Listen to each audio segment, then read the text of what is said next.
आज Doubtnut app download करें। Doubtnut पर अपने सभी गणित, रसायन विज्ञान, भौतिक विज्ञान और जीव विज्ञान के डाउट्स का करो सफाया। बस प्रश्न की फोटो खींचो, एक ही प्रश्न को क्रॉप करो और तुरंत वीडियो सोल्यूशन पाओ। अभी डाउनलोड करें। हेलो दोस्तों, हमारा प्रश्न है प्रकथन 1 में आपको दिया हुआ है कि एक कैल्साइट क्रिस्टल से आकाश के स्वच्छ नीले भाग को देखने पर पारगत प्रकाश की तीव्रता क्रिस्टल के साथ घूर्णन के साथ बदलती है। और दूसरा हमें प्रकथन दिया हुआ है कि वातावरण के कणों से सूर्य के प्रकाश का प्रकीर्णन होने के कारण आकाश में आ रहे प्रकाश का ध्रुवन हो जाता है। नीले प्रकाश के लिए प्रकीर्णन अधिकतम होता है। ठीक है, तो हमें विकल्प में दिया गया है कि प्रकथन 1 सही है, प्रकथन 2 गलत है।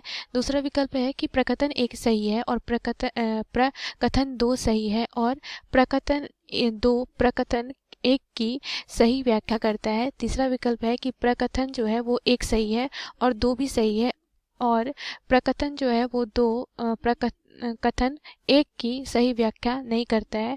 और चौथा विकल्प है कि 1 और 2 दोनों, 1 गलत है और 2 सही है। ठीक है, तो देखो यहाँ पे हमें सबसे पहले हम क्या करते हैं, प्रकथन 2 को देखते हैं। ठीक है, तो क्या बोला जा रहा है कि वातावरण में कणों से सूर्य के प्रकाश का प्रकीर्णन होने के कारण आकाश से आ रहे प्रकाश का ध्रुवन हो जाता है। ये बात क्या है, बिल्कुल सही है, क्योंकि देखो क्या होता है कि जो जैसे मान लो कि ये आपका क्या है, सूर्य है। ठीक है, और ये आपकी क्या है, पृथ्वी है।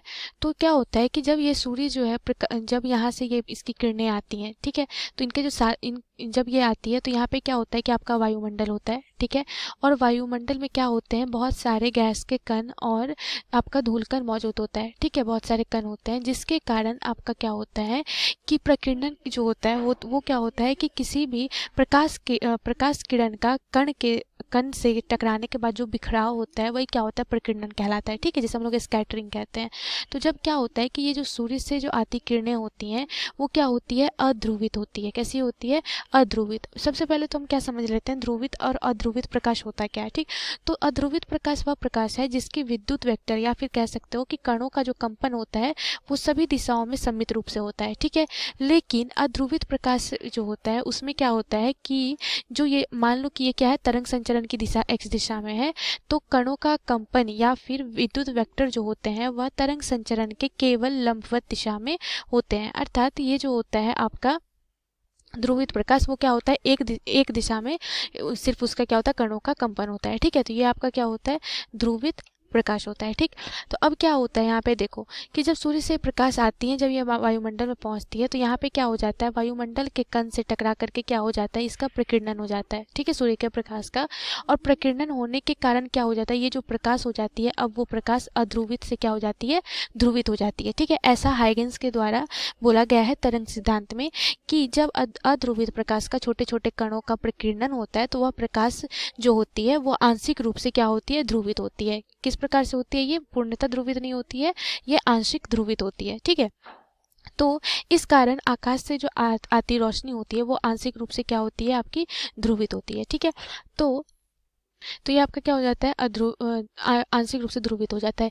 अगर हम अपने इसे आंखों से देखा जाए तो यह अध्रुवित और आंशिक ध्रुवित प्रकाश में विभेद नहीं कर पाती, लेकिन कुछ ऐसे मधुमक्खियों के बारे में पता लगाया गया है प्रयोगों के द्वारा जो न केवल ध्रुवित व अध्रुवित प्रकाश में अंतर कर सकती है बल्कि उनके ध्रुवन की दिशा का भी वह निर्धारण कर सकती है। ठीक है, तो ये हो गई क्या, प्रकीर्णन के द्वारा आंशिक ध्रुवित प्रकाश। अब क्या होता है कि जैसा कि हम जानते हैं कि जो दृश्य प्रकाश होता है वो अपने साथ अवयवी रंगों का क्या होता है, आपका मिश्रण होता है। ठीक है, जिसमें क्या होती है, हर एक रंग के लिए आपका तरंगदैर्घ्य क्या होता है, अलग अलग होता है।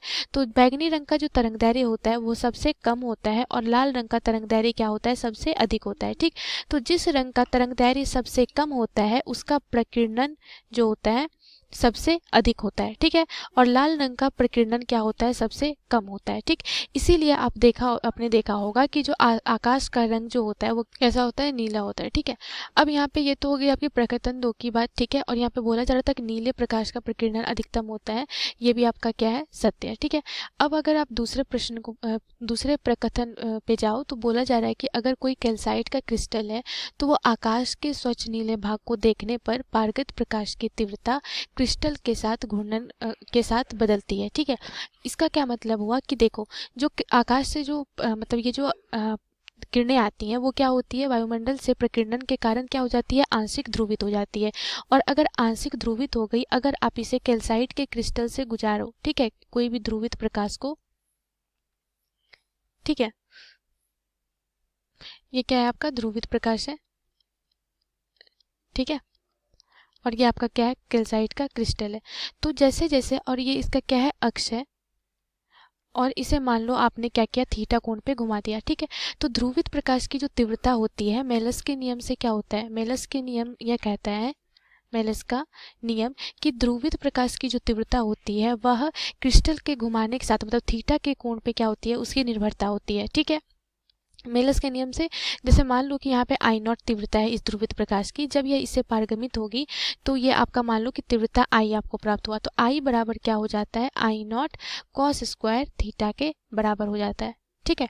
तो यहाँ पे क्या हो जाएगा, जिस तरह से कोण को आप घुमाओगे उस तरह से आपको क्या मिलेगी, पारगमित प्रकाश की तीव्रता मिलेगी, ठीक है, अलग अलग ध्रुवित प्रकाश की। तो अगर आप देखो तो आपका ये क्या है, दोनों कथन सही है, और पहले कथन का सही व्याख्या क्या कर रहा है आपका, ये कथन 2, ठीक है। तो आपका बी विकल्प क्या हो गया, सही विकल्प हो गया।